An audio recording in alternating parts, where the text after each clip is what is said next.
জামাতে নামাজ আদায়ের সময় বায়ু ত্যাগ হলে বের হয়ে ওযু করার সুযোগ না থাকলে করণীয় কি? নামাজে জামাতে দাঁড়াইছেন, কাতারের মাঝখানে আছেন, ওযু ভেঙে গেছে।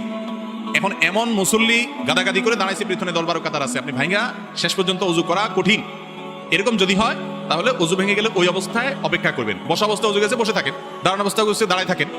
এরপরে যখন সুযোগ পাবেন বের হবেন। আর যদি একটু একটু করে আস্তে আস্তে কাতারের ফাঁকে বের হয়ে যেতে পারেন সেটা ভালো। কথা কি বুঝাতে পারছি? আমাদের দেশে মসজিদগুলোতে এই ব্যবস্থা রাখে না। আরব দেশগুলোতে বেশিরভাগ মসজিদের চারপাশে 2 ফিট 3 ফিট করে জায়গা খালি রাখে, যাতে করে কারোর ওযু ছুটে গেলে সে সবাই সামনে দিয়ে, নামাজি ব্যক্তি জামাতের সাথে নামাজ পড়লে ইমাম সাহেবের সামনে সূত্রা থাকলে অন্য মুসল্লিদের সামনে ওযু ভেঙে গেলে সামনে দিয়ে গেলে অসুবিধা হবে না। কিন্তু যদি 10 কাতারের সব মুসল্লির নামাজের মনোযোগ নষ্ট করেন আপনি, সেটা তো আরেক মুসিবত। এই জন্য এক কাতারের সামনে দিয়ে আস্তে করে যাই, আপনি রাস্তায় উঠে গেলেন, ওই রাস্তা দিয়ে আবার হাইটে হাইটে আপনি বের হয়ে গেলেন। যদি বের হওয়ার কোনো সুযোগ না থাকে ওই অবস্থা অপেক্ষা করবেন, বিনা ওযুতে নামাজ কন্টিনিউ করবেন না। মুশকিল হলো ওই অবস্থা যদি দাঁড়ায় থাকে, সবাই ব্যাপার কি দাঁড়ায় কেন, সবাই বুঝে যাবে যে এর বায়ু আসছে, তাহলে আপনি শরম পাবেন। সেজন্য আপনি সবার